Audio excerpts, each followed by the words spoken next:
na estatura, varão perfeito, né, como fala na Bíblia. Então tá aí nosso tema. Na semana passada, nós estudamos aquela lição número 10 com o título Desenvolvendo a Consciência de Santidade.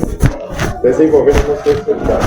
Se naquela lição, muito, né, modesta parte, falando, eu estou suspeito a dizer, mas tivemos aqui um grande aprendizado, né, sobre essa questão da consciência. E quando eu falo nós, né, não é uma falsa humildade, não. Porque quando a gente prepara a aula, a gente acaba aprendendo bem mais do que, né, que a gente acaba estudando mais, conhecendo mais, e eu glorifico a Deus por isso. Então, nós aprendemos que Deus não apenas espera que deixemos de praticar o pecado, mas também que deixemos de gostar do pecado, né? Ou seja, que passemos a abominar, a repudiar o pecado. Não só não praticar, mas também deixar de gostar.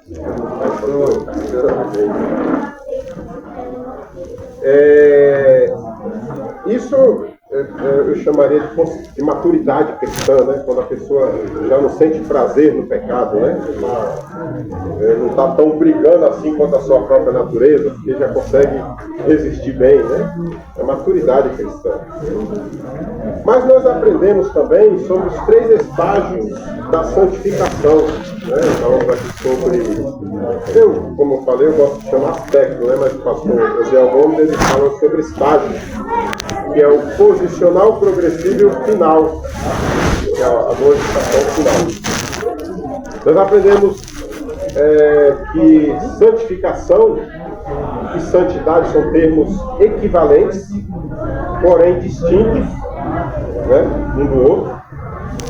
Aprendemos ainda sobre o que é santificar e o que é purificar, na semana passada, né? Uma coisa é diferente da outra também. E na lição de hoje, nós temos esse tema aí, realidade bíblica do inferno. Nós já tivemos, antes da aula, eu queria até falar para os irmãos que eu preparei. Eu costumo escrever, eu costumo trazer na lição 3.500, 3.600 caracteres, palavras. Para medir mais ou menos o tamanho do tempo, né? Eu não passo disso. E como a aula era de terça, segunda-feira, amanhã, eu fiz uma aula ontem, já estava preparada já, com 2.900 caracteres. E aí quando o irmão mandou mensagem, eu pensei mais um pouco, senão eu vou terminar no meio da aula. E aí eu tentei preencher aqui, mas vamos tentar distribuir bem esse pouquinho. Não tá os 2.600 como eu costumo trazer, mas 2.300 tem que ter ali, né? Só para os irmãos estarem informados aí. Então nós já tivemos aqui, neste trimestre, uma aula sobre o céu. E naquela aula nós enfatizamos que o céu é o destino inevitável para aquele que serve a Deus, né?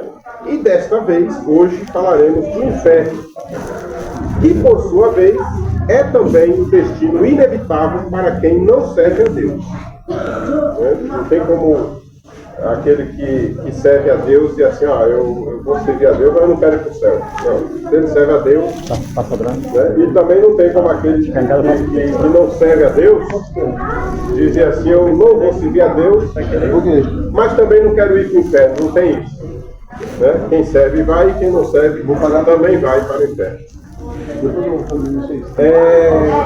E curiosamente, segundo alguns biblistas, estudiosos, né, da palavra de Deus, o próprio Jesus falou mais no inferno do que no céu, né? Ele ensinou mais sobre o inferno do que sobre o céu, segundo alguns estudiosos. O que eu acho muito estranho, né? Eu acho muito estranho porque Jesus veio revelar Deus à humanidade, então obviamente que ele veio falar das grandezas do Pai, do céu, né?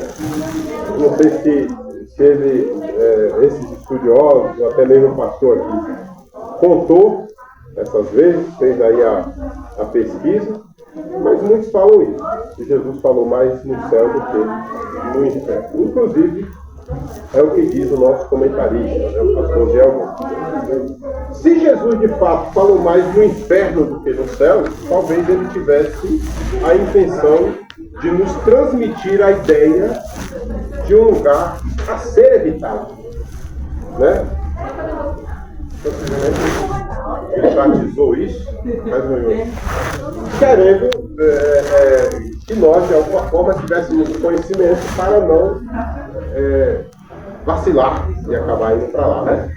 Mas eu não acredito que Jesus falou mais no céu do que no inferno, não. Seguindo aqui, o textual diz assim: então dirá também aos que estiverem à sua esquerda: apartai-vos de mim, malditos, para o fogo eterno, preparado para o diabo e seus anjos.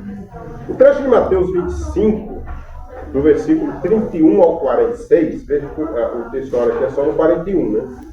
Mas esse trecho de Mateus, do capítulo 25, do 31 ao 46, fala de um julgamento. Não se sabe ao certo se é o julgamento das nações, que haverá lá depois da grande tribulação, né? No início do milênio, né? Ou se é o julgamento do juízo final. Mas é mais provável que seja o julgamento do juízo final. O evangelista Mateus narra esse julgamento realizado por Jesus, onde o mestre separará.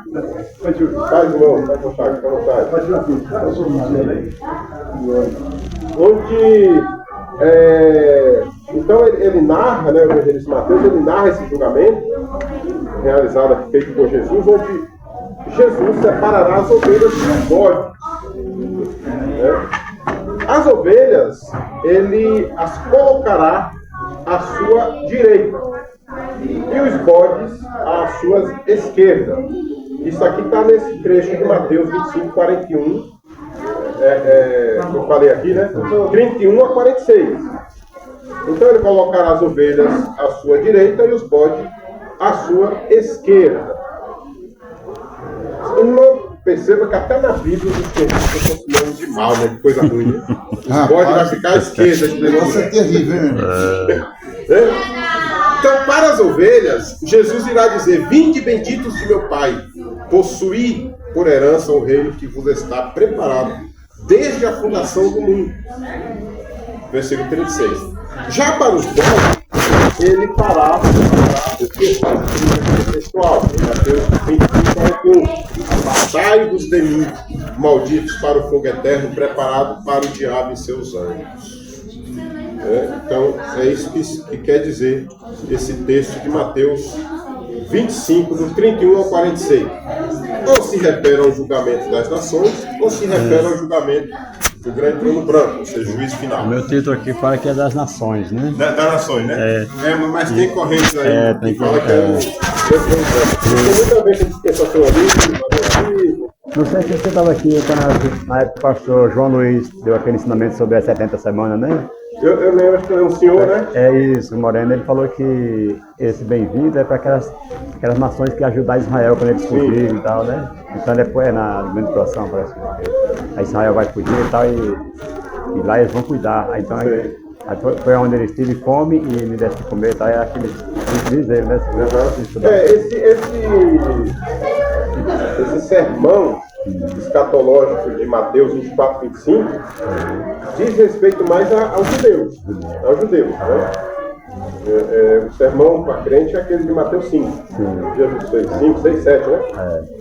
Mateus 25, 24, 25 é mais para os judeus. Só que alguns, realmente assembleanos, pré-tribulacionistas, sensacionalistas, né, que é a nossa corrente de pensamento teológico, eles entendem que é o julgamento das nações, né? Onde os judeus vão estar lá, estabelecidos lá, e as nações vão até Israel, né?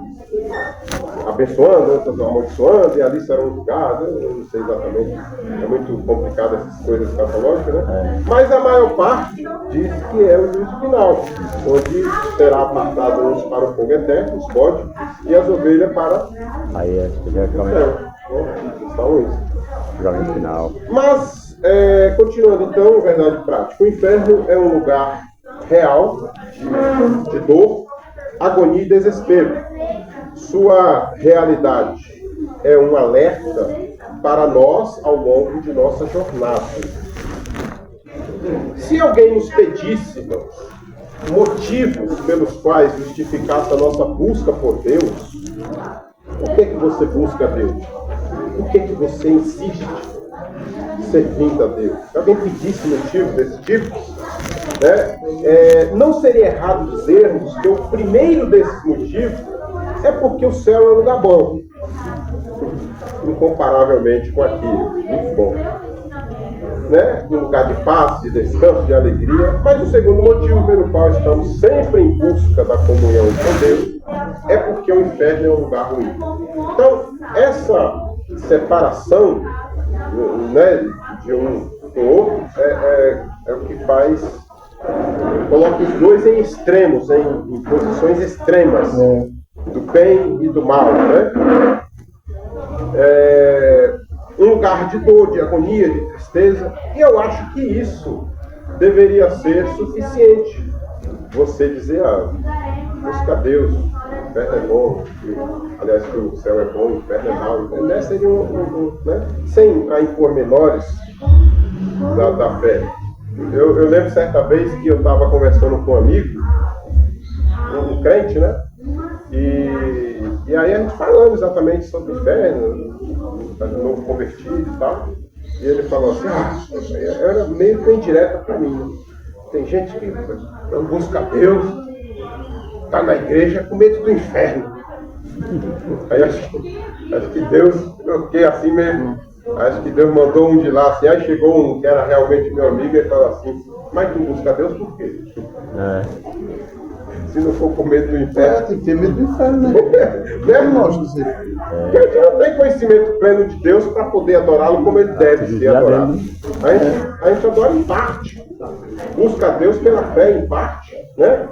A gente não é o Davi da vida que conhecia Deus, Moisés, a gente busca Deus pelo tato, descobrindo a divindade de Deus, a maravilha de Deus a cada dia, né? Então eu chegar aqui e dizer que eu busco a Deus porque eu o amo, é meio que hipócrita. Porque se eu amasse a Deus de fato, eu deixaria tudo para fazer realmente a vontade dele. Eu acho que a gente, a Bíblia diz assim, conhecereis a verdade. Nós adoramos a Deus porque nós estamos sempre procurando a verdade. Então, através de procurar essa verdade,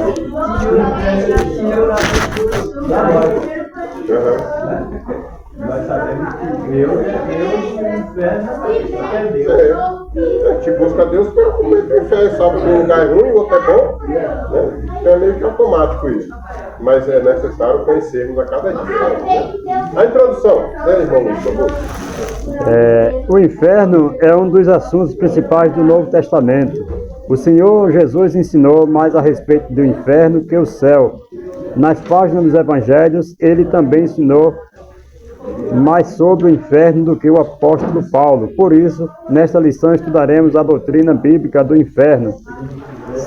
Situaremos a resistência atual de muitos em relação à doutrina.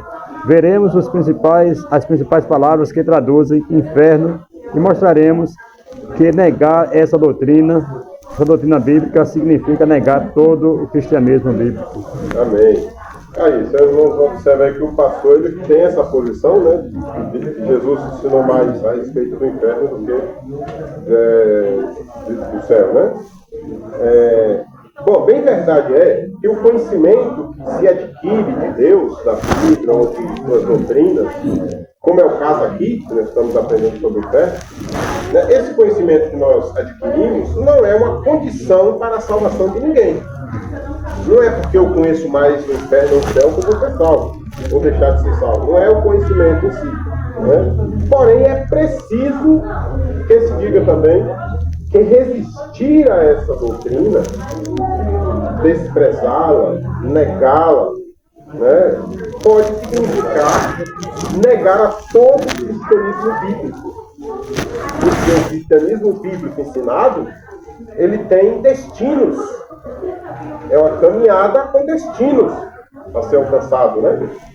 Então, você negar que existe o inferno, você está meio desvirtuando o ensinamento original do apóstolo Jesus, né? Então, negar a existência, a realidade do céu é muito perigoso para o crente. O céu é uma realidade, o inferno também. E nós devemos crer sempre assim. Portanto, eu coloquei aqui, embora não seja o mais atraente dos assuntos bíblicos, falar sobre o inferno se faz necessário, visto que é de onde devemos fugir. Portanto, nessa lição faremos um breve e superficial estudo a respeito do inferno, dos significados que ele tem e questões relacionadas a ele. Então, por que eu chamo breve e superficial? Porque não é nada profundo. É impossível fazer um estudo profundo, até pela nossa incapacidade, mas o tempo não permite jamais que a gente nos aprofundemos aqui, né? Para falar de um assunto em 1 hora. Então é superficial e breve. Mas entrando aí no tópico 1, vontade, por favor. O pensamento humano a respeito do inferno. Filósofos e teólogos de mentes cauterizadas. Os que vivem na incredulidade, dominados pelos poderes das trevas deste mundo, negam prontamente a realidade do inferno. Filósofos humanistas dizem que a afirmação física da existência do inferno não é compatível com os valores éticos modernos. Teólogos modernos e pós-modernos negam a inspiração doutrinária da Bíblia e por isso agem para enfraquecer a doutrina bíblica sobre o inferno, dizendo que se trata de um pensamento pagão que deve ser erradicado da Bíblia. Outros chegam até a admitir que certas pessoas irão para o inferno, mas por tempo provisório. Porém, durante esse período serão purificadas e receberão uma segunda chance para entrar no céu. Amém. Bom, é bom sempre a gente pensar, irmão, que por trás desses falsos ensinamentos, dessas heresias, sempre tem uma intenção maligna de se opor a Deus, né? É bom a gente sempre ter esse entendimento. E não é coisa naturalmente que surge do ser humano, né? Que lê a Bíblia, às vezes com a intenção, depois desvia, não. Existe sempre uma influência maligna querendo se opor a Deus e a sua palavra. Mas o comentarista, o comentário que devemos fazer aqui é uma espécie de veredicto, né?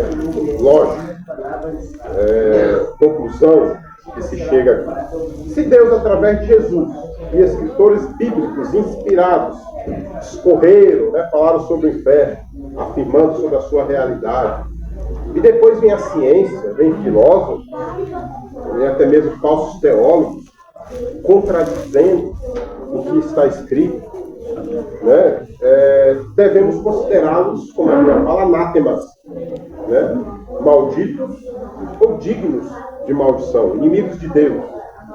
E se você aprende uma coisa, a Bíblia é nossa regra de fé e prática, não só nossa aqui, mas toda a humanidade, né? Não é, na verdade, para todos, mas universalmente creem-se na Bíblia como digamos assim, um ponto de partida de princípios éticos e morais da humanidade, né? É assim que nós entendemos.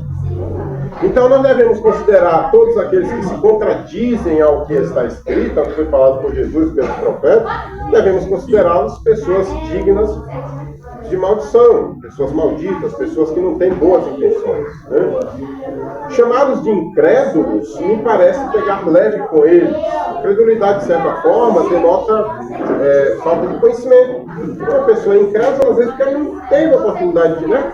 Então, chamar essas pessoas mal intencionadas, filósofos e teólogos heréticos, de incrédulos, parece pegar leve com eles, né? Parece pegar leve com esses cidadãos aí. E parece que é uma questão de mau caráter mesmo, algo intencional. que é feito com a palavra de Deus. Sobre a referência aqui feita pelo pastor Osiel a pessoas que irão para o inferno provisoriamente, pode ser uma referência à doutrina católica do purgatório. Eu não sei quem veio do catolicismo, quem era católico ortodoxo, praticante do catolicismo, mas lá é ensinado que a pessoa, quando morre, ela passa por esse processo de purificação, né, digamos assim, para que possa ser expurgado dos seus pecados e ela possa ir para o céu a partir desse. Mais ou menos isso. Aqueles irmãos que uns testemunhos aí que diz que foi até o inferno, voltou. Os irmãos que dizem isso aí. Né? Eu não acredito. Eu também acredito, não. Você só vai ao inferno e volta ao céu. Esqueci o nome de outro fala que esse é o Abraão. Abraão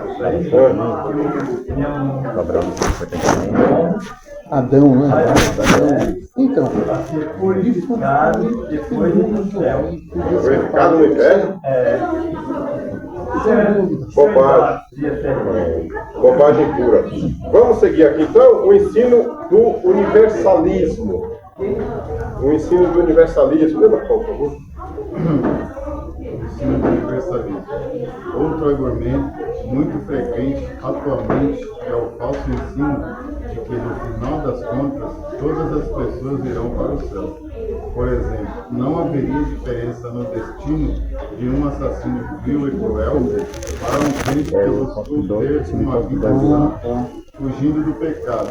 A ideia central do universalismo é a de que todos somos filhos de Deus, e como Ele é um ser de amor, não pode condenar o ser humano a uma punição eterna.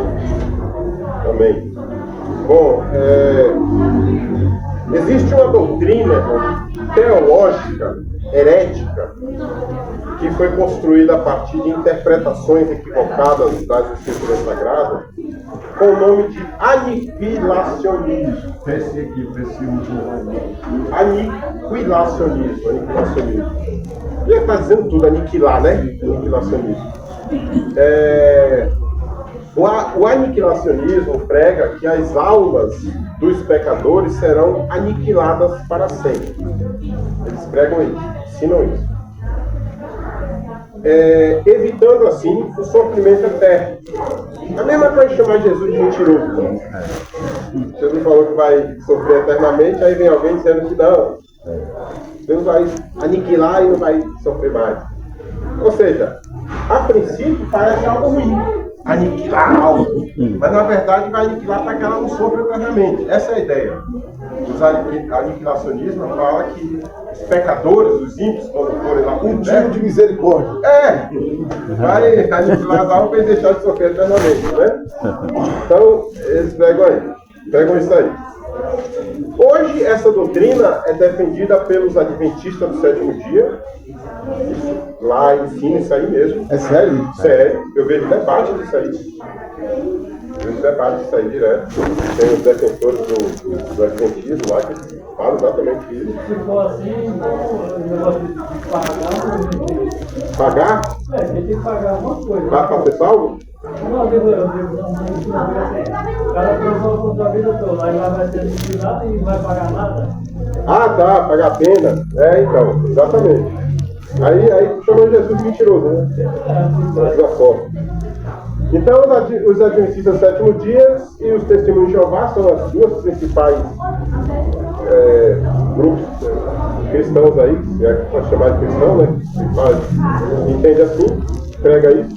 Mas existem mais, né? Existe uma série de pessoas, tanto igrejas como pessoas coletivas, aliás, individuais, irmãos, né? Então eles pregam isso. Hoje essa doutrina é defendida pelos. Não, em sentido contrário a essa aberração teológica, que chamei de aberração teológica, irmão, que é algo sem fundamento, é algo criado, né? essa aberração teológica, contrária a isso, está outra suposta grande heresia chamada de universalismo. Então, enquanto que esses falam que vai ter o aniquilamento das almas dos pecadores, para não ter mais, o universalismo já é o oposto, já é contrário. Eles falam, que é o tema dessa lição, desse tópico, eles falam que a salvação será para toda a humanidade. Né? Esse negócio de inferno, não, Jesus é um Deus muito bom, Deus de amor, como é que vai jogar uma criatura dele no inferno? Né? A ideia é mais ou menos essa. Né? Jesus vai salvar todo mundo. Isso é um perigo, né? Porque o cara fala assim, não, a pessoa da alma vai ser destruída. Tá passando. Então não vai sofrer tanto, não. Um fala que vai ser destruída.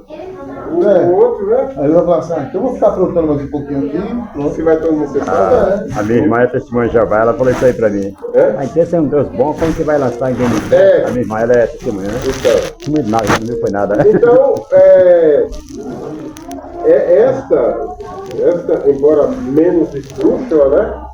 Falando aqui dessa heresia aqui do universalismo, embora menos esdrúxula, por ser amparada por alguns textos paradoxais, bem verdade, e confusos para a igreja, mas ela é também, ou pelo menos pode ser, um grande equívoco da teologia cristã. Eu não estou descartando a possibilidade, eu não estou descartando totalmente a possibilidade de que isso seja verdade. Por isso que eu estou colocando aqui supostamente, pode ser. Por quê, irmão? Vamos ler lá. Efésios 1, 9, 10. Efésios 1, 9, 10. Vê aí quem.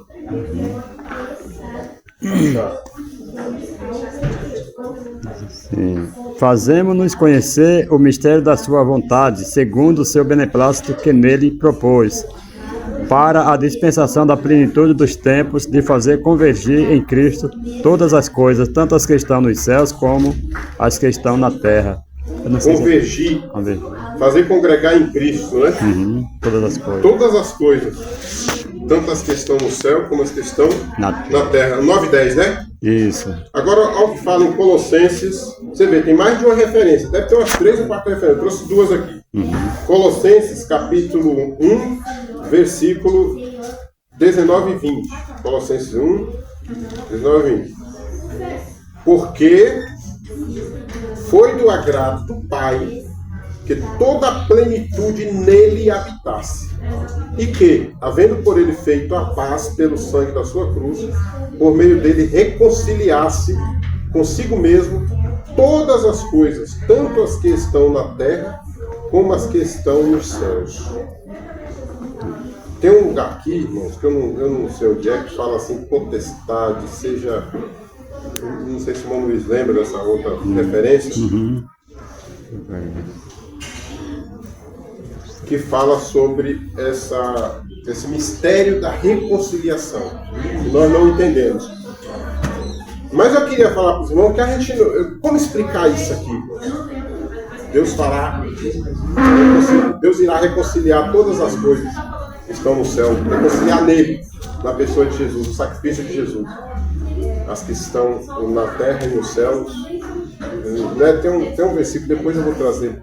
Eu pensava que eu tinha trazido ele, que fala sobre potestade, sobre, sabe, tudo. E aí, só para a gente completar o raciocínio aqui, vez em quando eu faço referência aqui a Russell Norman Champlin, né? Eu falei dele na semana passada, que é um queridinho, teólogo queridinho dos assembleanos, né? Russell Norman Champlin. É um dos teólogos mais aceitos, mais bem conceituados no pentecostalismo. E também já fiz referência aqui a John Stott. John Stott, que é um pastor, aliás, é um pastor teólogo, escritor britânico. Ambos, tanto o Champlin quanto o Stott, né, são universalistas. Né? Então você vê, é uma ideia que não está muito distante de uma realidade espiritual. Deus criou todas as coisas, amou tudo que fez, E é dito em Colossenses e Efésios que Deus irá restaurar tudo.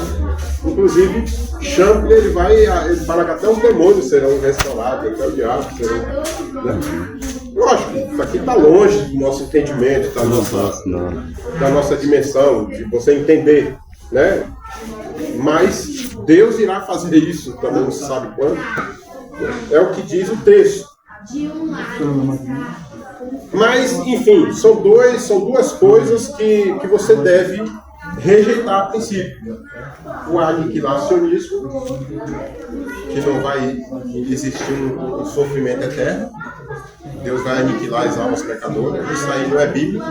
E o universalismo, a princípio, também nós devemos rejeitar, que Deus vai salvar todo mundo. Porque senão, quer dizer, eu pago um preço, carrego uma cruz para ser salvo, e outro que vive a vida, ela pregressa de qualquer jeito, mas no mesmo lugar que eu, né? É meio incoerente esse pensamento.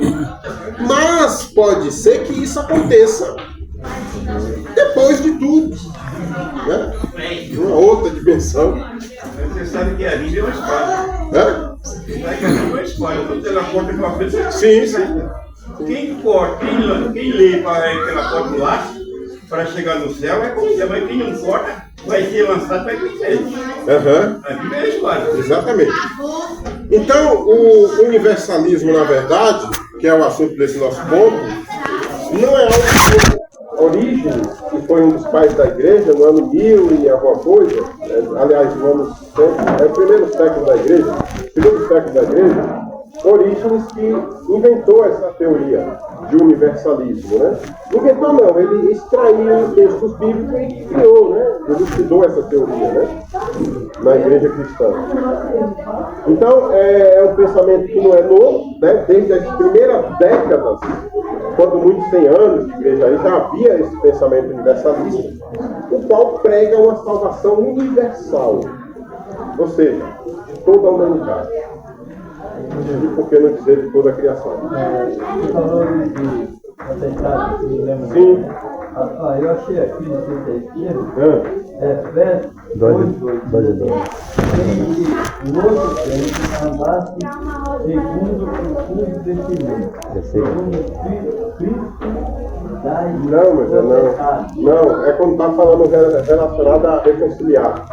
É em Efésios do mesmo, ou então 1 Colossenses, você está ali naqueles primeiros ensinamentos. Quando fala de reconciliação. Efésios 1, 9, está por ali. E Colossenses 1 que fala em reconciliar, e aí fala sobre a apostatade, os Cristo, reconciliar toda essa turma aí. Salvação, em outras palavras, né? Vamos para o 3?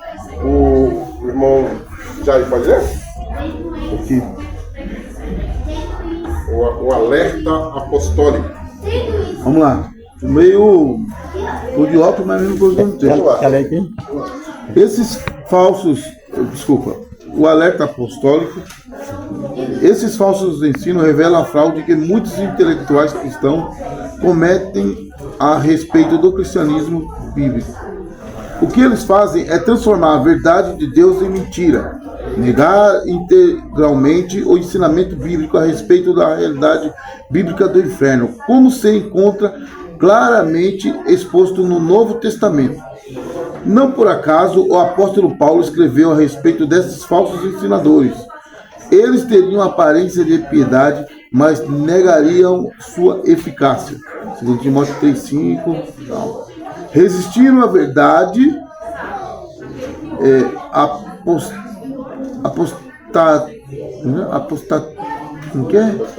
apostatariam da fé e dariam ouvido à doutrina de Deus, de demônios, tendo suas consciências cauterizadas.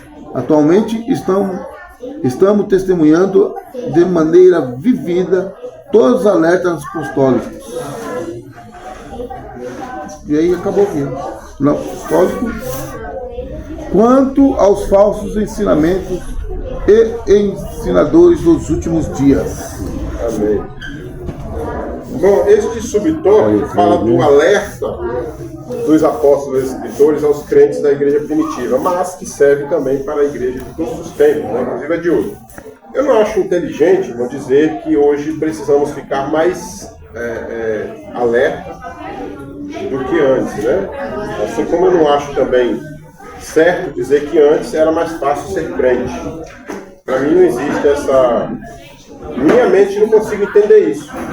Né? Alguns falam assim, antigamente, saudosista, né? Antigamente era mais fácil ser crente, hoje está mais difícil. Minha mente não entra isso. Por quê? Porque o Deus continua o mesmo, o diabo continua o mesmo, né? A graça de Deus, ela continua a mesma. Deve ser isso mesmo, deixa eu dar uma olhada aqui. Muda-se. Se a gente for ler as atrocidades que existiam na igreja primitiva, onde os irmãos eram mortos, 5:11, né? costurado vivo, com corpo de... Costuravam a pele de um animal no corpo humano e soltavam ele vivo para os leões pensar que era... Sabe, um negócio absurdo. Né? Que os assírios, os ninivitas faziam com os judeus, enfiava vivo na estaca. Quer dizer, o que era pior antes e o que é pior hoje? Né? Falta muito conhecimento para você fazer certo tipo de afirmação. Que hoje é pior do que antes. Antes era melhor ser crente. Não era. Eu não consigo entender isso. O primeiro casal que existiu, um irmão matou o outro. Aí matou Abel. E daí por diante foi isso.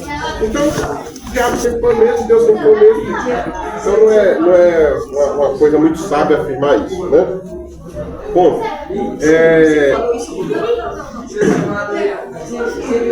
porém, eu preciso concordar quando dizem que Satanás reinventou sua metodologia de perseguição. Satanás era o mesmo, sempre matou, sempre, né? Deus sempre deu vida, Deus sempre salvou. É a mesma coisa. Só que Satanás, ultimamente, ele tem reinventado os métodos, a maneira como ele tenta, como ele persegue. Né? Parece que Satanás percebeu que arrancar a cabeça de um crente fora não é sinônimo de vitória para ele, como ele fazia antigamente.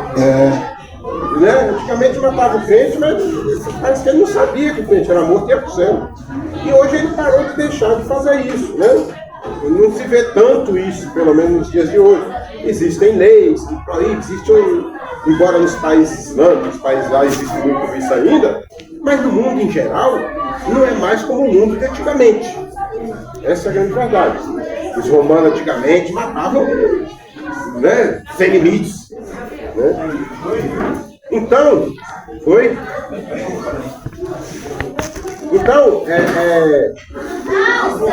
Então parece que Satanás ele percebeu isso. Cada cristão que ele matasse era sinônimo de, hoje, né, sinônimo de derrota para ele. E por isso, agora, ele opera, ou seja, ele age, né, Satanás age, no campo das ideias, das ideologias, né? E nesse caso, o cristão que não se dobra diante da palavra de Deus, do ensino, né, continuado, rotineiro, da palavra de Deus, aos alertas dos apóstolos, né? E ao contrário, eles ignoram os movimentos que a mídia divulga do inimigo, né? Então esse cristão é um forte candidato à queda.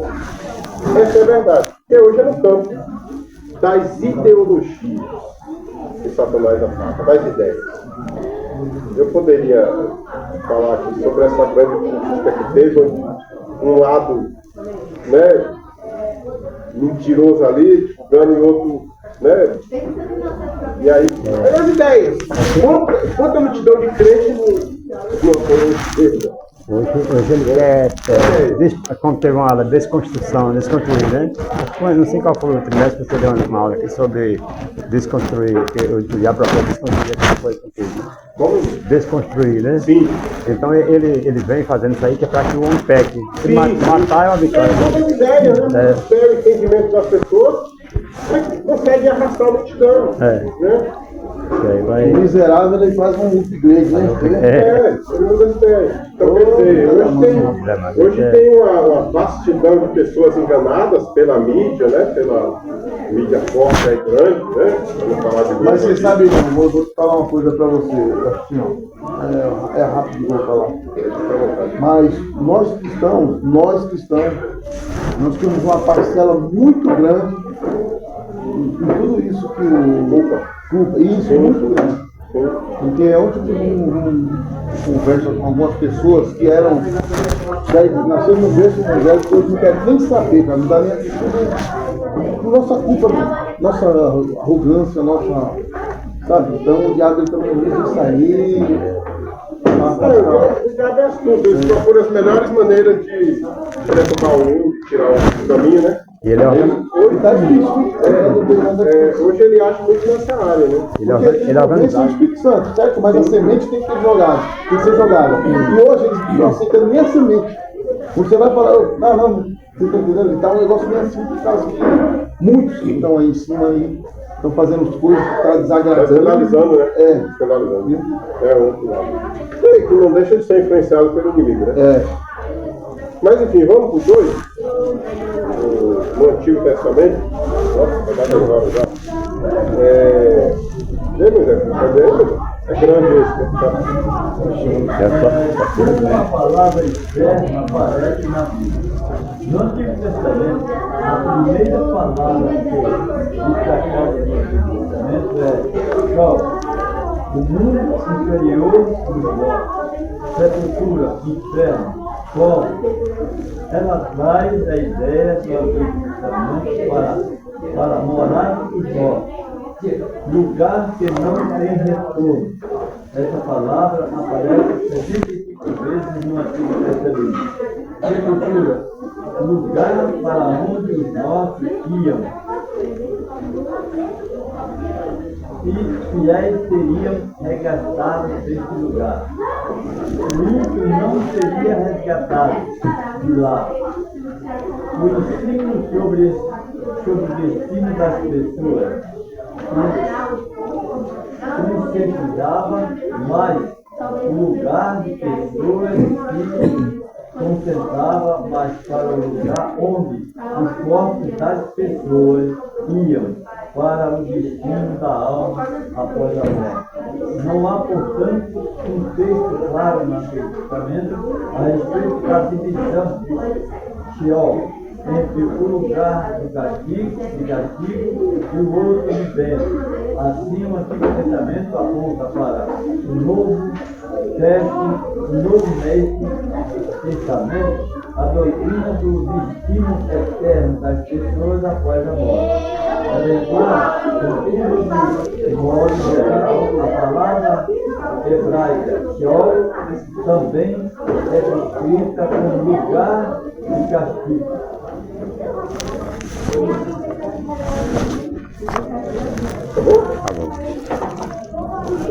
Tá bom, seu? Tá bom. Eu desci aqui eu desci o top, né? Não é nem agora que eu falei assim. Desci o cursor aqui. Bom, esse termo hebraico é Sheol, é equivalente ao termo grego Hades. Eu pego um aqui. Hebraico e Hades e Sheol, mesma coisa, né? E tem o mesmo sentido em toda a Bíblia. Ambos, os dois referem-se a um lugar intermediário de tormento dos mortos. Isso aqui digamos assim, o inferno que aparece no Antigo Testamento. Não aparece inferno no Sheol. Quer dizer, a mesma coisa do Hades, que é lugares intermediários, como se fosse antessala. Quando você vai no médico, você não fica aí, aguarda na sala de espera, depois entrar para o céu com o inferno, que é feito dependendo do médico que vai te atender, né? Às vezes uns é bom, é o diabo. Aliás, o pontinho é Deus, mal, fazendo aqui só uma ilustraçãozinha aqui.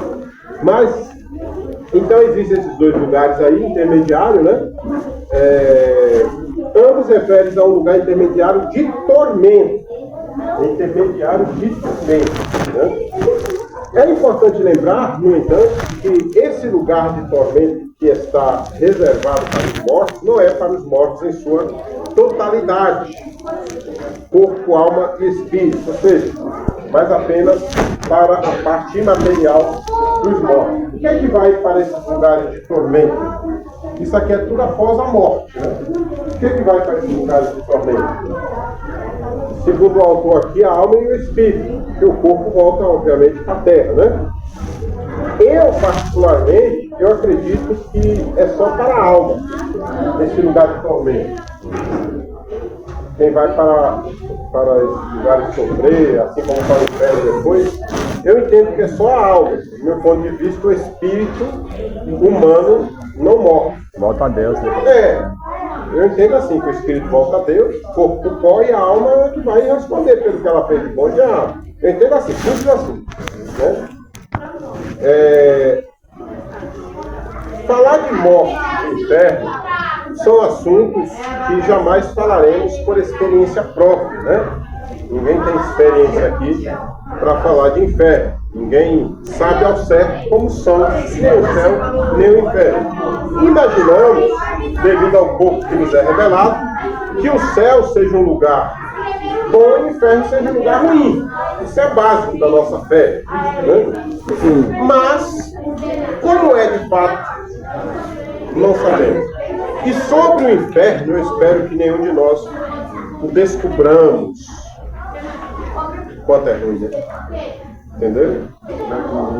Então, nesse próximo ponto, a gente vai detalhar mais isso, mas é basicamente o termo que aparece no Antigo Testamento é Sheol. Fala de mundo dos mortos e tal. É Sheol. Que é a mesma coisa do termo que aparece no Novo Testamento. Aqui é do Antigo Testamento, aqui é do Novo Testamento. Aqui é em grego e aqui é em hebraico. Ambos têm o mesmo sentido. Agora esses dois aqui, vamos ver na continuidade. Eu tinha adiantado aqui o cursor e eu pensava que já estava no 2. E aí, irmão Luiz? Não, Chagas, por favor. No Novo Testamento, 3 palavras gregas que aparecem no Novo Testamento foram traduzidas pela palavra de Deus. Traduzida a hebraica, cabra e criança. A palavra Hades significa lugar de castigo. Também pode ser referida no norte.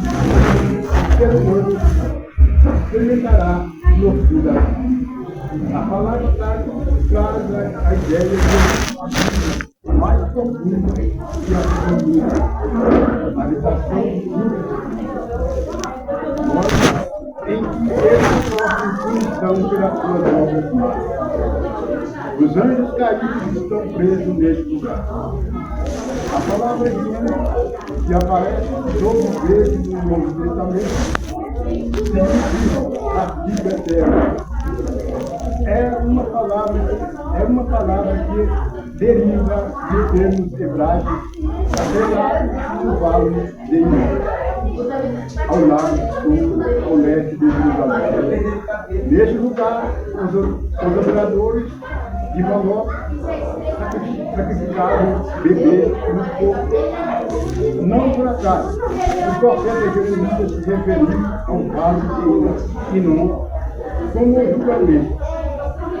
No tempo do Novo Testamento, era um lugar em que se queimava o lixo da cidade. Essa palavra recebeu todo o simbolismo de castigo eterno, fogo eterno, julgamento final, que faz jus ao termo inferno. Amém. Bom, no Novo Testamento o vocabulário referente ao inferno é mais vasto, né? A gente acha mais termos no Novo Testamento para se referir ao inferno. O pastor Ziel Gomes, ele apresenta aqui 3 termos gregos para a palavra inferno. São eles: o Hades, né, como já havíamos falado acima, Tártaro e Geena. Né? No hebraico não tem, no hebraico, no grego não tem a letra J, né? Então todas as palavras, ainda que apareça lá o som de J, Geena, mas é Geena que chama. Geena.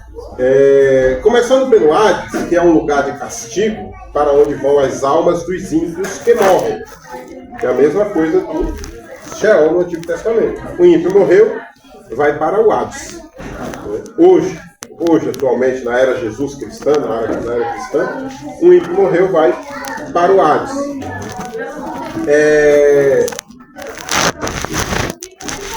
é um lugar intermediário, uma antessala do inferno. O Hades é uma antessala, ou seja, um lugar de espera.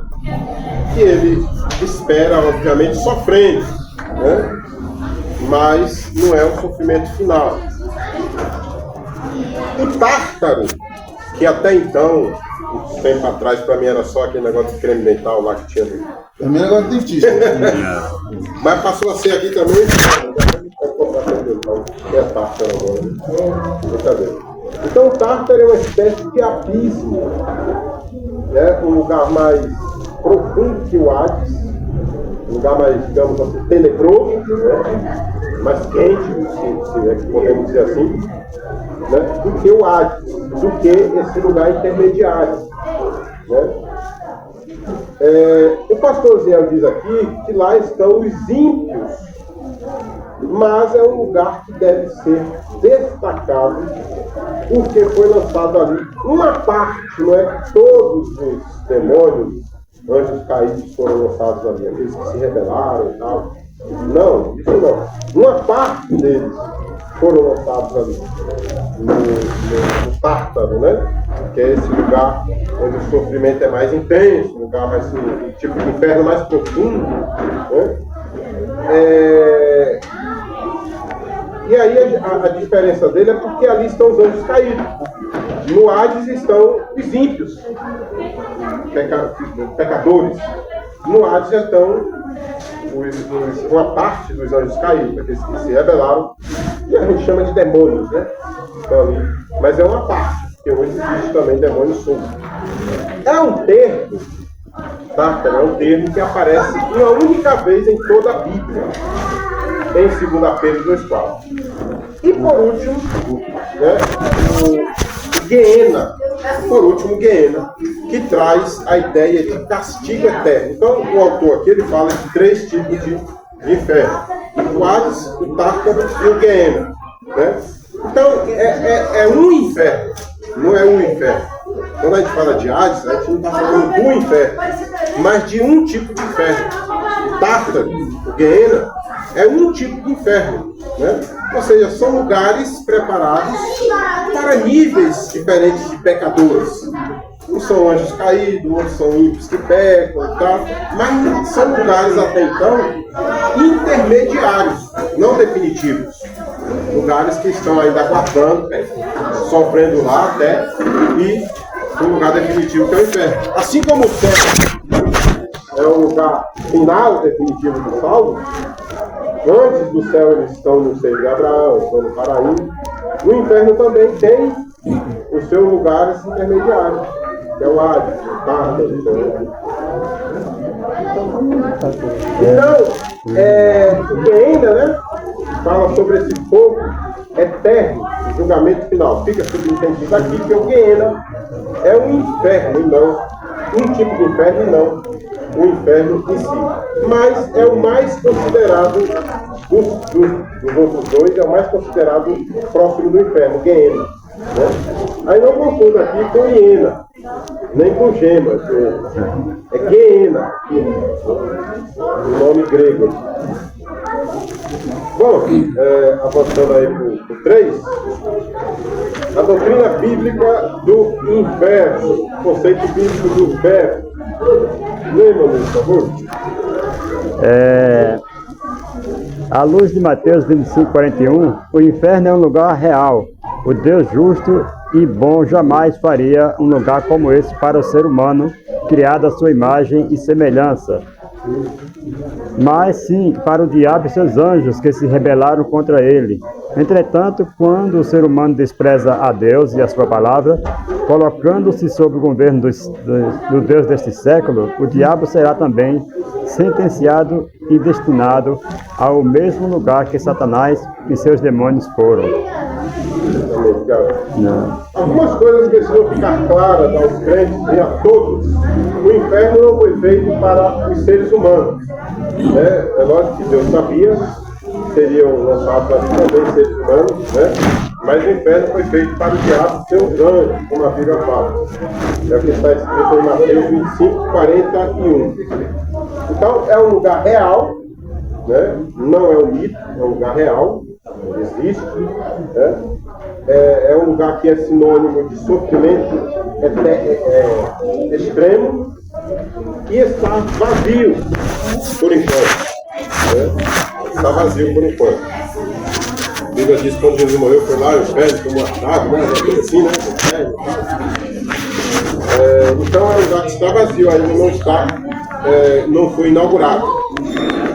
Assim como o céu, o inferno ainda não foi inaugurado por seres criados. Porque Jesus inaugurou o céu, mas Jesus é a primícia da criação, daqueles que foram gerados e não criados, né? Não é certo dizer que Jesus é um ser criado, mas um ser gerado do Pai, né? Da mesma espécie, gerado do Pai. Então Jesus inaugurou o céu, mas no sentido de criatura, humanos e anjos, tanto o céu quanto o inferno ainda estão vazios, né, digamos assim, não foi ainda inaugurado. Né? Isso é o que nós entendemos, irmão, no pouco que a Bíblia nos revela acerca do inferno. Outra observação que devemos fazer aqui é que a realidade do inferno, a realidade da existência do inferno, faz oposição à realidade do céu, como o mal faz oposição ao bem. São realidades que revelam o amor e a ira do Criador. Quando a gente fala de céu, a gente entende que Deus quer nos levar para lá, a ceia, né? Mas estamos com ele. Mas quando a gente fala de inferno, ou seja, céu a gente fala de amor. Mas no inferno, a gente fala do outro extremo. E Deus, em sua ira, vai lançar alguns no inferno. Né? Então fala dessas duas realidades extremas. Né? Amor e ira. Não é amor e ódio. É amor e ira. Né? Foi o rico e o Lázaro. O rico e o Lázaro morreu lá e morreu o rico.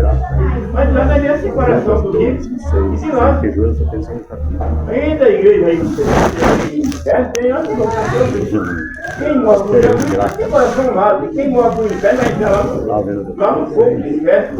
Só tem duas separações. Tanto o crente não vai para o lugar reservado, o diabo vai para o inferno aí. Não tem tudo. Aqui de inferno, só tem duas separações, céu e céu. Quem mora com Jesus tem um lugar separado. Nem Lázaro, quem Lázaro não morreu, viu o rico lá no fogo da gente. Exatamente. Bom, então são realidades que revelam aqui o amor e a ira do Criador, sendo demonstrado através da sua justiça. O 2, penúltimo tópico, 2. Lembra, por favor? Bem no finalzinho. A realidade do inferno é um ensino integralmente bíblico, descrito como lugar de tristeza, vergonha, dor e extrema agonia. Isso porque o ser humano irá para o inferno de maneira integral, corpo e alma. Assim, de acordo com o todas as pessoas que prezam Jesus como Senhor de suas vidas passarão a eternidade totalmente separada de Deus, na presença do diabo e dos demônios.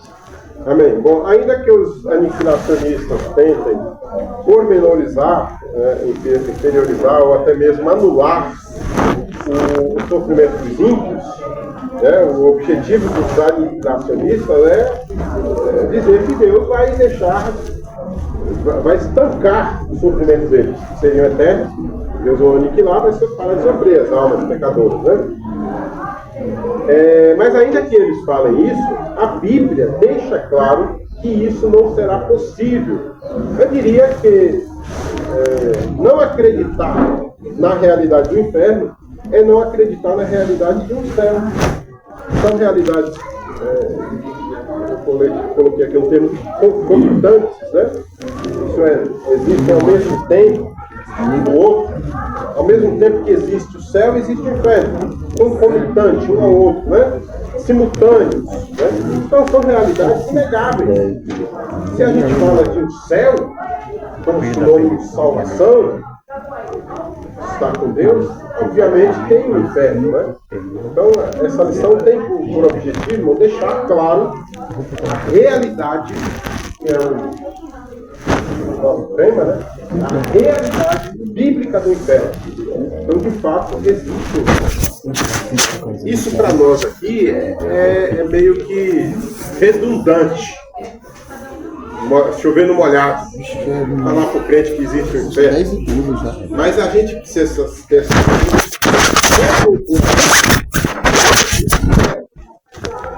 né? O motivo da lição é esse. Não é por causa do que a gente crê, mas é por causa do que creem por aí. Né? Isso. Falam que o inferno é aquilo. Todo mundo vai para o céu, que não existe inferno. Ou seja, querem deixar o ser humano à vontade. Podem fazer o que quiser, Entende como é grave o negócio? Então o crente precisa ter a certeza de que existe o inferno. Mas Deus deixa quem crê e for batizado será salvo. Será condenado. Aí já resolve tudo, né, irmão?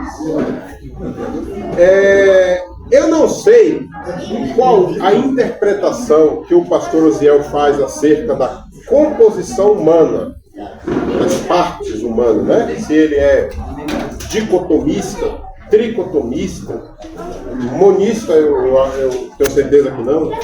Monismo os adventistas que creem assim, que o homem é monista.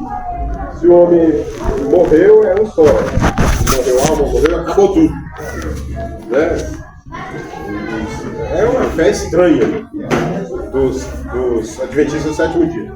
Mas eu não sei, enfim, qual que é a interpretação que o pastor Zé faz acerca dessa composição humana, né? Se é dicotômico, se é tricotômico, se tem duas partes, se tem três partes, entende? Eu acredito que ele seja tri, porque essa tricotomia, normalmente os pentecostais acreditam assim. Corpo, alma e espírito. Corpo, alma e espírito. Né? Tricotomia, três partes, corpo, alma e espírito. Eu acredito que o pastor seja isso. Acredito que ele seja tri. Ou seja, acredita que o homem seja corpo, alma e espírito. Mas o pastor fala aqui na integridade do homem como corpo e alma apenas. Vê aqui quando ele fala aqui, isso porque o ser humano irá para o inferno de maneira integral, corpo e alma. É como se ele juntasse. Sim, agora, que o espírito alma e espírito em uma parte só. É que o espírito é de Deus, foi ele que Deus sobrou, o espírito é de Deus, volta a Deus. Tem uns que acreditam que o homem é só corpo, que é a parte matéria, e a parte imaterial. Também não está errado, mas ele junta a alma e espírito em um só. Né? Mas aí é uma série de problemas, porque a Bíblia fala a alma que pecar está morrerá. Fala o espírito que pecar, seja o espírito volta a Deus, a alma que pecar morrerá. Né? E aqui não pecar vai para o céu. Então tem essa distinção. Né? Então é só essa observação aqui que o pastor falou. Né? Eu acredito que ele é tricotomista, crê que o homem é composto de corpo, alma e espírito, como a maioria dos assembleanos, e não apenas de corpo e alma, como ele fala aqui, né? Mas eu acho que ele, como o Luiz falou, ele entende que o espírito volta para Deus também. Porque ele juntou a palavra integral, sabe? Homem integral, corpo e alma, deixou o espírito de fora, ficou bem estranho. E a gente fala que existe céu e inferno. Não existe três infernos, céu e inferno. E a gente falou de existe céu e inferno. Não existe tipo purgatório? Não existe isso. Não existe. A pessoa ou ele vai morar no céu, ou ele vai para o inferno. Não tem divisão para a população. É dois caminhos. Exatamente. Céu e inferno. Se o pastor inventou aí o caminho para ali, para o inferno, para aqui, não existe inferno, não é o inferno só. E o céu. Isso é importante, a gente fala dominical, né? Essa semana foi aniversário da minha sogra. Lá na igreja dela, eles fazem assim, um grupo de intercessão, eles pegam um assunto da Bíblia, estudam, e aí eles compartilham isso nos grupos, nos individuais. Sim. Opiniões. E ela estava pegando conteúdo na internet, ensinando a isso. A senhora sabe quem é essa pessoa? é de referência, ela acredita na tricotomia que você está falando agora. Já ouviu falar? E às vezes está seguindo, pegando uma palavra, Já. porque talvez o pastor dela segue aquela linha, sabe? Igual a Assembleia de Deus. Eu gosto também do Silvio Adventista, mas eu gosto muito. Eles seguem as linhas de defesa desses. Uma aplicação boa. Muito importante. É importante esse conteúdo. É muito importante. Às vezes você põe um conteúdo da internet, mas não é esse conteúdo. Que hora que eu fico que acaba? Exatamente. É perigoso, hein? Porque tem ensinamentos Mas 10 que horas já não. não tem relação com a salvação. Se você sabe, se não sabe, tanto faz, sabe? Mas tem uns que tem. Tem muitos que se você aprender errado, você pode desviar. Né? Tem muitos que se você aprender errado, a mente humana vai juntando aquilo, aí você vai maquinando, o diabo vai juntando, né? Ah, mas se isso, se aquilo, aí você acaba sem nada. É aí que nasce muita seita, né? Exatamente. Então tem coisas que não tem referência nenhuma, não tem nenhuma com a salvação, mas tem coisas que tem, né? Vamos continuar aqui para terminar então? Eu já não sei nem. É o subtópico 3, né? 3, né? Uhum. Isso, vamos lá então. O nome aí, superintendente. O caso científico será eterno, né? Isso, Diversas passagens do Novo Testamento denotam a realidade do inferno como um lugar de castigo eterno. Fogo inextinguível, fornalha acesa, trevas, fogo eterno, lago de fogo. Então, o castigo eterno se configura como a penalidade ao ser se rebelado contra Deus e a sua palavra. Por isso, este castigo tem relação direta com o pecado. Todos os pecadores que não se arrependeram de seus pecados serão lançados no lago de fogo, o inferno, logo após o julgamento do grande trono branco. Contudo, precisamos observar algo importante. A ida do ser humano para o inferno não é uma iniciativa primária de Deus, mas um fruto da escolha do ser humano em viver deliberadamente em rebelião contra o Altíssimo. O ensino bíblico é claro e simples. Os que rejeitaram a Cristo receberão o castigo eterno. Os que escolheram a Cristo receberão a vida eterna. Portanto, a escolha de ir para o céu ou para o inferno se passará a eternidade com Cristo ou sem Ele é pessoal. Amém. Bom, falar sobre o inferno não é algo fácil, né? São muitos termos, como os irmãos puderam ver aqui, né? Todos parecendo querer dizer a mesma coisa. E acaba que são lugares diferentes, destinados a inquilinos, né? A moradores diferentes, né?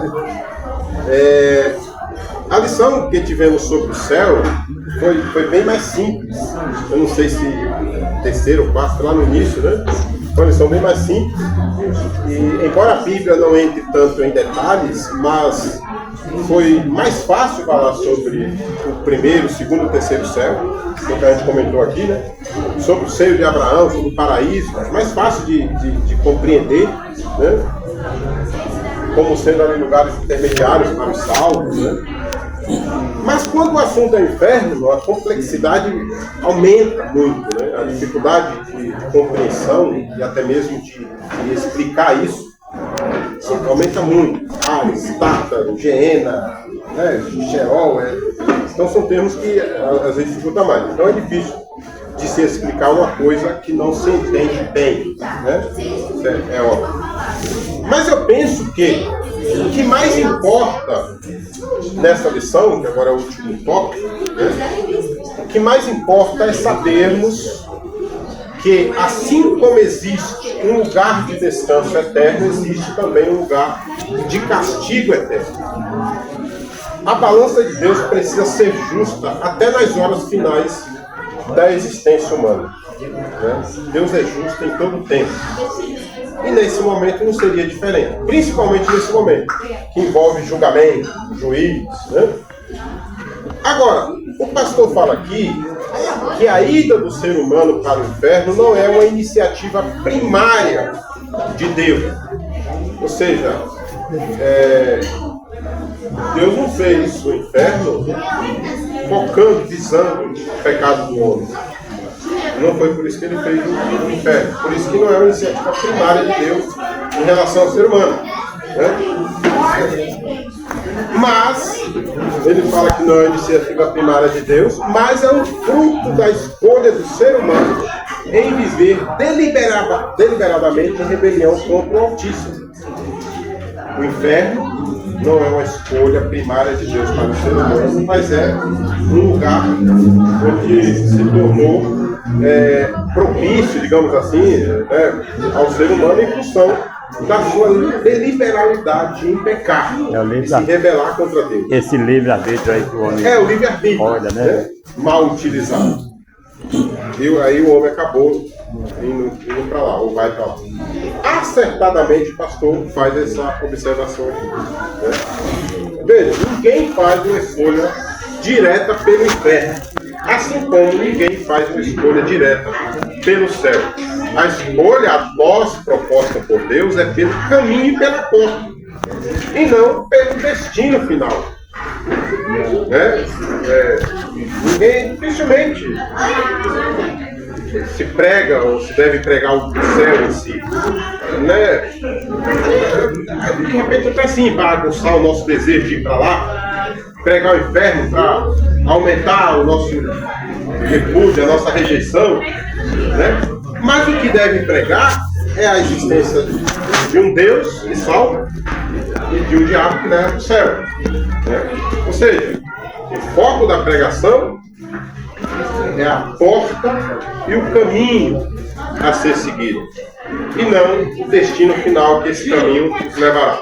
E nesse caso, o inferno e o céu são frutos da escolha ou da rejeição a Deus.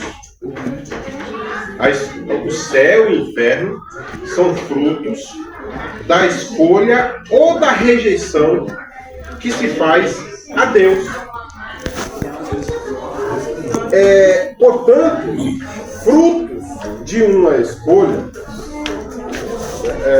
portanto, Deus é o fruto de uma escolha. Com exceção, eu coloquei aqui um negócio até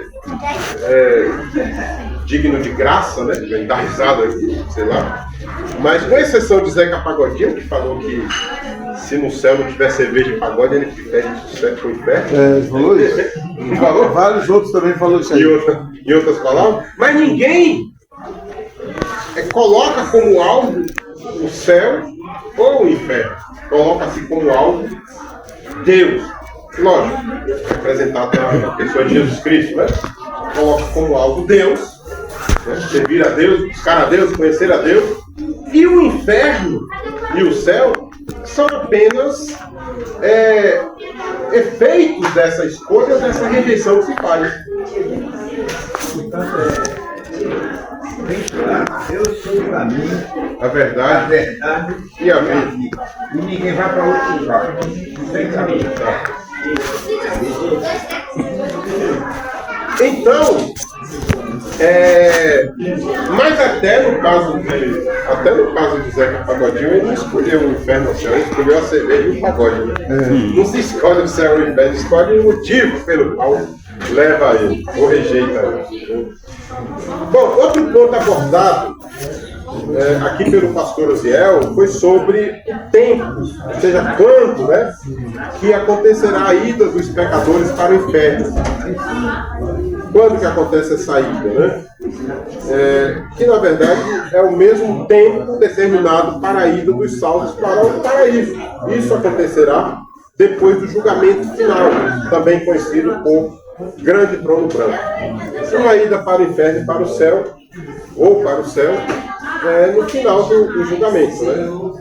É lógico que existem linhas teológicas que diferem, entendem diferente e tal, mas o que nós, assembleanos, ensinamos, e até o momento pelo menos, entendemos é que depois do julgamento do grande trono branco, é que o bote vai ser direcionado para o inferno e as ovelhas para o céu. Ao mesmo tempo. E a conclusão À luz da Bíblia, a responsabilidade de passar a eternidade num contexto de dor e sofrimento é real. Por isso, essa realidade deve valorizar mais a tão grande salvação que Deus providenciou para as nossas vidas e, por isso, devemos estar firmes em Jesus durante a nossa jornada de fé. Pois sem Cristo, o ser humano passará a eternidade longe de Deus. Então, como dissemos há pouco, em outras palavras, Deus é o foco e a meta da escolha humana. É a eterna, digamos assim, a bola da vez. É Deus. Né? Pontual. Céu e inferno são frutos únicos e inevitáveis da escolha humana. Ou da rejeição humana. Então, acabou nossa lição. Tempo 10h30. Objetivo alcançado. Eu lembrei quando eu falei aqui no início, vocês não observaram, quando a lição era para ser dada amanhã, né? Segunda. E eu, como escrevo um tanto de caracteres aqui, 3.600 e 1.500 palavras. Para alcançar o tempo certo, mais ou menos. Né? Aí eu olho aqui no rodapé, aqui, ó, tantas palavras, dá 3.345. Então tem uma enchida, ontem depois que o pastor avisou, eu dei uma enchida para ocupar o tempo. Porque a aula de terça é só 50 minutos, né? Eu falei assim, meu Deus, Terça de segunda. esses professores foram preparar a aula hoje.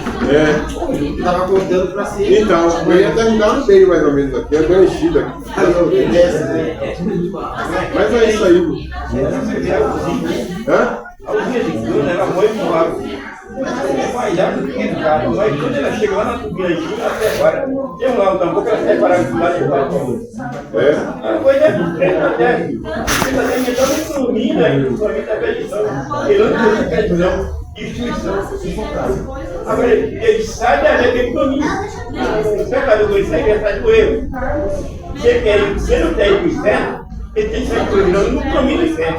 O pecador ele vai no caminho do inferno. Ele tem que fugir de lá. A purificação. Não fujamos do inferno. Bom, então assim acabou. Vamos orar então? Vamos finalizar. Vamos lá.